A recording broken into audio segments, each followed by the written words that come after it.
Let's take a look at what the four financial statements are. I have a picture from your textbook on the screen here. So just know that what's on the screen is in your text and you can access it at any time with additional resources you can, things you can read and kind of refer to. For now, what I want to do is I want to point out that there are four basic financial statements, okay? And they're listed here in order. We have number one, the income statement. Number two, the statement of owner's equity.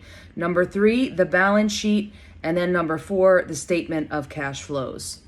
Now, each of these statements is meant for external parties to our business, meaning maybe investors, people who maybe want to invest in our business, maybe people who we want to get money from as a creditor, meaning maybe we go to the bank, we want to get a loan.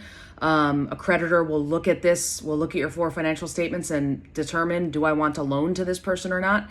And so on and so forth. If every business owner has to have these financial statements to show that they are properly kind of managing their money and able to present their accounts to the outside world.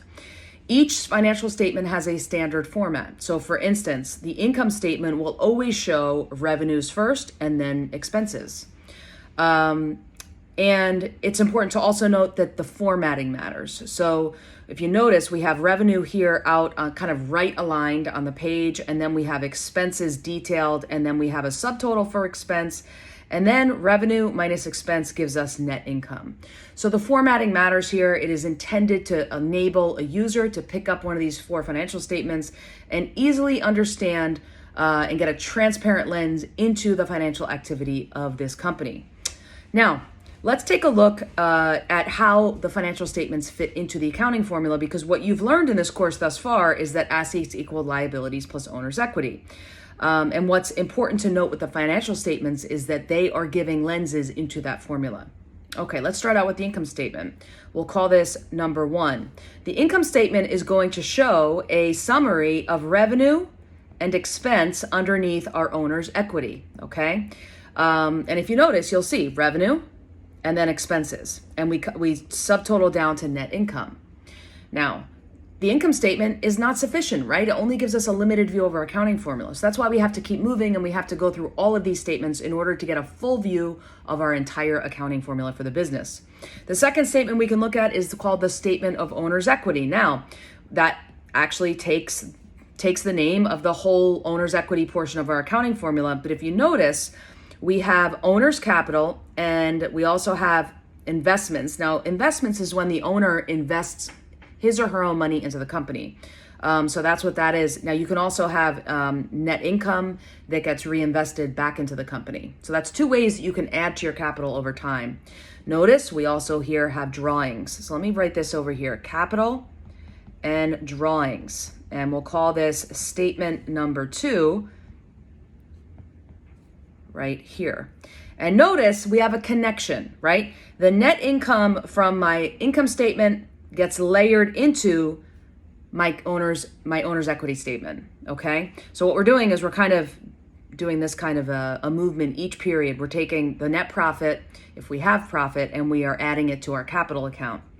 Okay, notice we have not yet touched on assets or liabilities. We've only been looking at sort of revenue and expense, or maybe the owner adding capital or taking capital out of the business in the form of drawings. But we need to see what our assets and liabilities are for the company as well, and that's what we use the balance sheet for. Now, the balance sheet shows us our assets, our liabilities, and our owner's equity, so it's giving us the full view of the full accounting formula. Notice the date, how the dating is formatted in each of these statements. For the income statement, and then also for the statement of owner's equity, we have the terminology for the month ended September 30th. Okay? Or maybe it's for the month ended October 31st. What that connotes is that the income statement and the statement of owner's equity is showing activity that occurred throughout the whole month.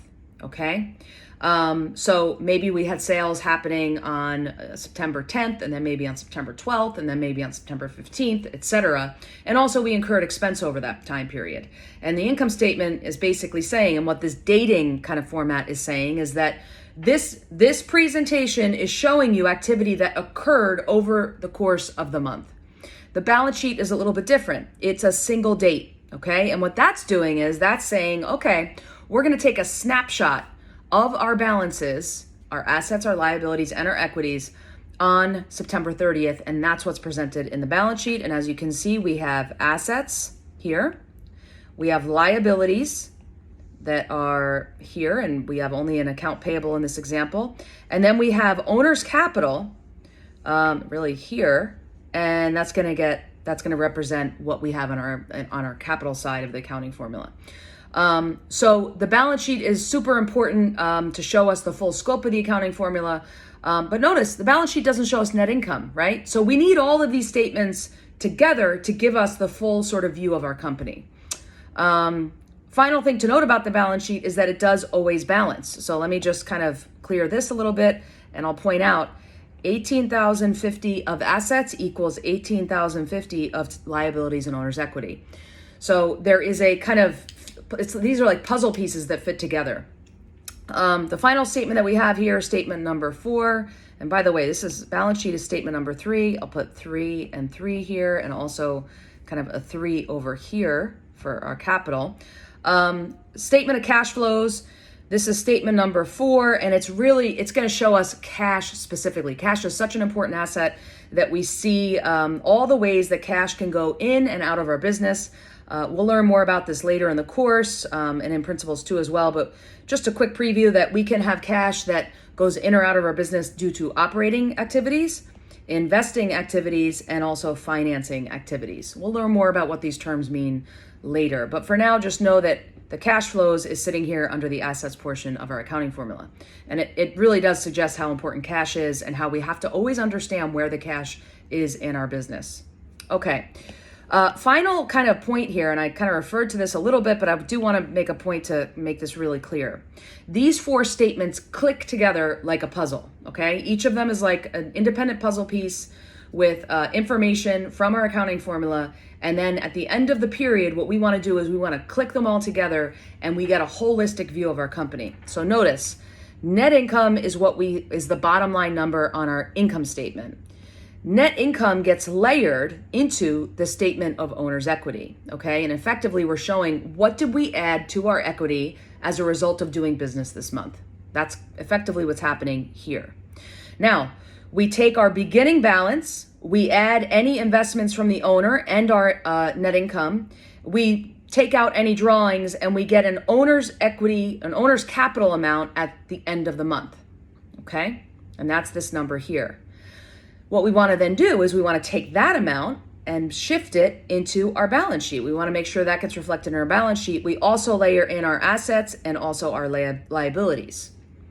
And then finally, what we do is we have kind of a separate piece of this process, and we want to make sure that there's a tying exercise here. But we're gonna show all of the activity in the month related to cash, and we're gonna make sure that the cash at the end of the period on our cash flow statement matches the cash as stated in the balance sheet. And those are the 4 financial statements. In problem number 10, you've been asked to basically put them together, and it's really more of an exercise of getting familiar with these statements, the order that information appears, the fact that we do have 4 statements, and the idea that we do have this process at the end of every month, because this would happen at the end of every month, where we have to take these 4 puzzle pieces, kind of summarize them independently, and then make sure that they can click together and that all the data balances and makes sense. And that is the role of one of the roles that an accounting function will help do is put this information together. This, of course, will then feed into all aspects of the business. The business proprietor would then be able to understand where the money is coming in terms of income and how the money is going out in terms of expense, what money they invested in, what money they maybe withdrew, how is cash changing, who do I owe, and so on and so forth. A lot of what we're going to learn about in the course, but it is important that you understand this bird's eye view of the financial statements. Once again, use your book as a reference, and I have time codes in the video if you'd like to jump back or jump forward to any point in the video. Thank you.